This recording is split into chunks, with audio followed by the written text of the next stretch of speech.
গেলেকীৰ মুদিনগৰ চাহ বাগিচাৰ কৰ্তৃপক্ষৰ প্ৰশংসনীয় পদক্ষেপ। মুদিনগৰ বাগিচাৰ মালিক পক্ষৰ পদক্ষেপত উৎফুল্লিত হৈছে চাহ শ্ৰমিক। বাগানখনত 90 দিন ধৰি ধাৰাবাহিকভাৱে কাম কৰা শ্ৰমিকক এটাকৈ মোবাইল ফোন, 85 দিন কাম কৰা সকলক একোটাকৈ ফিল্টাৰ আৰু 80 দিন ধাৰাবাহিকভাৱে কাম কৰা সকলক এটাকৈ পানী থোৱা পাত্ৰ প্ৰদান কৰা হয়। মুদিনগৰ বাগিচা কৰ্তৃপক্ষৰ এইটো খুব উৎসাহজনক এটা অনুষ্ঠান বুলিয়ে মই ক'ব পাৰোঁ। আমাৰ শ্ৰমিক ৰাইজৰ ক্ষেত্ৰত আজি চাহ উদ্যোগৰ শ্ৰমিকৰ যি ভূমিকা সেইটো 100% হ'বই লাগিব। আৰু বিগত দিনত আমি দেখিছোঁ আমাৰ শ্ৰমিকৰ ভূমিকা কিছু নিষ্ক্ৰিয় হৈ গৈছে। গতিকে বাগিচা কৰ্তৃপক্ষক আমিও অনুৰোধ জনাইছোঁ, শ্ৰমিকসকলক কেৱল নটিচ বা কেৱল ভাবুকি দিয়ে কাম কৰাব নোৱাৰিব। আজিৰ দিন মানে কাল চেঞ্জ হৈছে, সময় পৰিৱৰ্তন হৈছে। গতিকে যিবিলাক শ্ৰমিকে সুন্দৰভাৱে নিয়মীয়াভাৱে কাম কৰে আৰু ধুনীয়াকৈ পাৰফৰ্মেঞ্চ দেখুৱায়, তেওঁলোকক আপোনালোকৰ তৰফৰ পৰা, মালিক পক্ষৰ তৰফৰ পৰা উৎসাহজনক কিছুমান পদক্ষেপ লওক।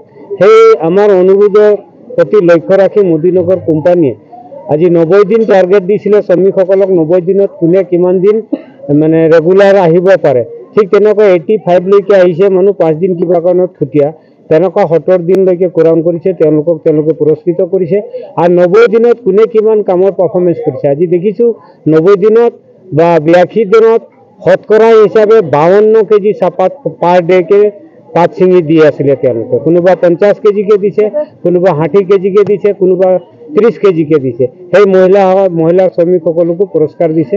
মই মুদিনগৰ চাহ বাগিচা কৰ্তৃপক্ষক ধন্যবাদ জনাইছোঁ আৰু আমাৰ শাখা সংঘৰ অন্যান্য চাহ বাগিচা কৰ্তৃপক্ষসকলকো এনেদৰে পদক্ষেপ লৈ শ্ৰমিকসকলক কামৰ প্ৰতি ধাউতি আনিবৰ বাবে অনুৰোধ জনাইছোঁ।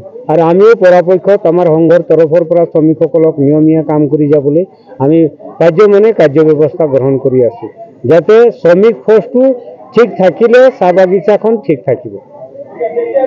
ধন্যবাদ। মুদিনগৰ চাহ বাগিচাৰ শ্ৰমিকসকলক বাগিচাখনত কাম কৰাত উৎসাহ প্ৰদান কৰিবলৈ মালিক পক্ষৰ তৰফৰ পৰা এই ব্যৱস্থা গ্ৰহণ কৰা হয়।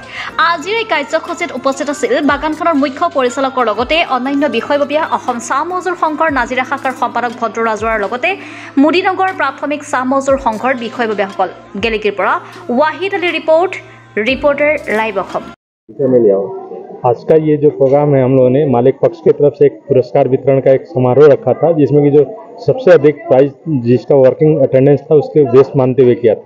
जो 90% जो अटेंडेंस हुआ था उसको फर्स्ट प्राइज, 85% सेकंड प्राइज और 80% थर्ड प्राइज दिया। जिसमें फर्स्ट प्राइज में हम लोगों ने मोबाइल वितरण किया जो कि 33 आदमी को मिला, सेकेंड प्राइज में 30 आदमी को मिला और थर्ड प्राइज जो है सो 50 आदमी को दिया गया है, जो टिफिन और वाटर फिल्टर दिया गया, जिसके लिए हम लोग अपने जो बात बोले थे स्टार्टिंग समय में उसको आज अपने वर्कर को दे करके पूरा किया। अब उम्मीद करते हैं कि अगले साल, आने वाला साल भी हम लोग का अच्छा से निकल जाए और बागान उन्नति की तरफ बढ़े और वर्कर का भी सपोर्ट हम लोग को मिलता रहे और सबको सुखी शांति से रहे। ये जो आज प्रोग्राम यहाँ पे हुआ था, देखिए हम लोग अपनी तरफ से कोशिश करेंगे मालिक से बात करके कि अगले साल भी हम लोग कुछ उनको योगदान में देते रहें, ताकि प्रोत्साहित करते रहें, ताकि भविष्य हम लोग का बागान का अच्छा से चलता रहे, बागान भी अच्छा से चलता रहे। Reporter live.